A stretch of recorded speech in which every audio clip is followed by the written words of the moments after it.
ഈ ലോക്സഭാ തെരഞ്ഞെടുപ്പിൽ ബിജെപിക്ക് ഒരുപാട് കടമ്പകൾ ചാടിക്കടക്കാനുണ്ട്. പ്രത്യേകിച്ചും വടക്കേ ഇന്ത്യയിൽ, ഗുജറാത്തിൽ തന്നെ. ബിജെപി സൗരാഷ്ട്ര ചാടിക്കടക്കുമോ എന്നുള്ളതാണ് ഇപ്പോൾ ഉയർന്ന പ്രധാന ചോദ്യം. ഗുജറാത്തിന്റെ അധികാര കേന്ദ്രങ്ങൾ രാഷ്ട്രീയമായി അഹമ്മദാബാദും സാമ്പത്തികമായി സൂറത്തും സാംസ്കാരികമായി വഡോദരയാണെങ്കിലും ഹൃദയം സൗരാഷ്ട്രയാണ്. ആ ഭൂമിയാണ് നിർണായകം. ഈ ഹൃദയഭൂമിയിൽ ആധിപത്യം നിലനിർത്താൻ ഭരണകക്ഷിയായ ബിജെപിക്ക് കഴിഞ്ഞിട്ടില്ല. തകർന്ന റോഡുകൾ, 10 വർഷമായി പൊതുഗതാഗത സംവിധാനമില്ല.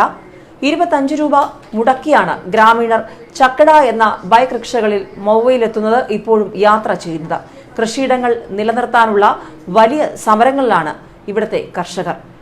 കോട്ടടയിലെ കൃഷിഭൂമികളിൽ നിന്ന് ചുണ്ണാമ്പ് കല്ല് ഖനനം തുടങ്ങിയിരിക്കുകയാണ് സിമന്റ് കമ്പനികൾ. 3 വർഷം മുൻപ് പൊതു തെളിവെടുപ്പ് നടത്തിയപ്പോൾ 100% ആളുകളും ഖനനത്തെ എതിർത്തു. എന്നിട്ടും അനുമതി നൽകി. കഴിഞ്ഞ വർഷം 6 വട്ടം കർഷകർ ഖനനം തടഞ്ഞു. ലാത്തിചാർജും മർദ്ദനവും ഉണ്ടായി. 100 കണക്കിന് കർഷകരാണ് പോലീസ് സ്റ്റേഷൻ ഉപരോധിച്ചത്. ഈ കാര്യങ്ങളൊക്കെ തിരഞ്ഞെടുപ്പിൽ എങ്ങനെ പ്രതിഫലിക്കും? ഹൈക്കോടതിയുടെ നിർദ്ദേശപ്രകാരം പോലീസിന്റെ പേരിൽ കേസെടുക്കേണ്ടി വന്നു. സമരം ഇപ്പോഴും തുടരുകയാണ്. നഗരങ്ങളിലൊഴികെ സൗരാഷ്ട്രയിലെ ഗ്രാമങ്ങളിൽ ബിജെപിക്ക് തിരിച്ചടി കിട്ടാനുടയുണ്ടെന്ന സൂചനകളുണ്ട്. അതുകൊണ്ട് തന്നെ ബിജെപി കിണഞ്ഞ് പരിശ്രമിക്കുകയാണ്. വേറിട്ട് കിടക്കുന്ന കച്ച് ഉൾപ്പെടെ സൗരാഷ്ട്രയിലെ 8 ലോക്സഭാ മണ്ഡലങ്ങളും 2014 തിരഞ്ഞെടുപ്പിൽ മോദി തരംഗത്തിൽ ബിജെപി തൂത്തുവാരിയിരുന്നു. എങ്കിലും 2015 തിരഞ്ഞെടുപ്പിൽ കോൺഗ്രസ് ആണ് വൻ വിജയം നേടിയത്. 2017 നിയമസഭാ തെരഞ്ഞെടുപ്പിൽ 30 നിയമസഭാ മണ്ഡലങ്ങൾ കോൺഗ്രസ് നേടിയപ്പോൾ 23 എണ്ണമാണ് ബിജെപിക്ക് ഇവിടെ ലഭിച്ചത്. കോൺഗ്രസിന് നിയമസഭാ തെരഞ്ഞെടുപ്പിന്റെ കണക്കനുസരിച്ചും 4 മേൽക്കൈയുണ്ട്.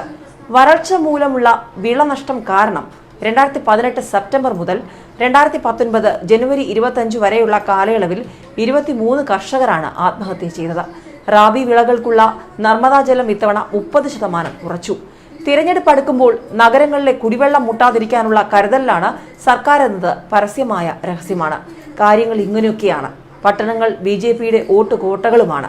കോൺഗ്രസിനൊപ്പം നിന്ന OBC-ക്കാരായ കോലി സമുദായം ഇക്കുറി ബിജെപിക്കൊപ്പം ഉണ്ടാകുമെന്നാണ് പാർട്ടിയുടെ കണക്കുകൂട്ടൽ. 4 ഇവർ നിർണായകമാകും. സൗരാഷ്ട്രയിലാകെ പ്രബലമായ മറ്റൊരു വിഭാഗം പട്ടേലുമാരാണ്.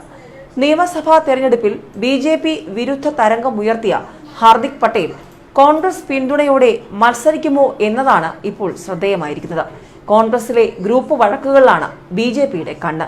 അത് മുതലാക്കാൻ ബിജെപി നന്നായി ശ്രമിക്കും. എന്തൊക്കെ എതിർപ്പുകൾ ഉണ്ടെങ്കിലും 2014 നരേന്ദ്രമോദിയുടെ നേതൃത്വത്തിൽ ബിജെപി നേടിയ വലിയൊരു മേൽക്കൈ, ആ ഒരു മോദി പ്രഭാവം, ബിജെപിയുടെ ഒരു മുൻകൈ, ഇതൊക്കെ വലിയ ഗുണകരമാകും. തിരഞ്ഞെടുപ്പിൽ വലിയ വിജയമുണ്ടാകും. സൗരാഷ്ട്രയുടെ ഹൃദയഭൂമി ബിജെപി കൈയടക്കും.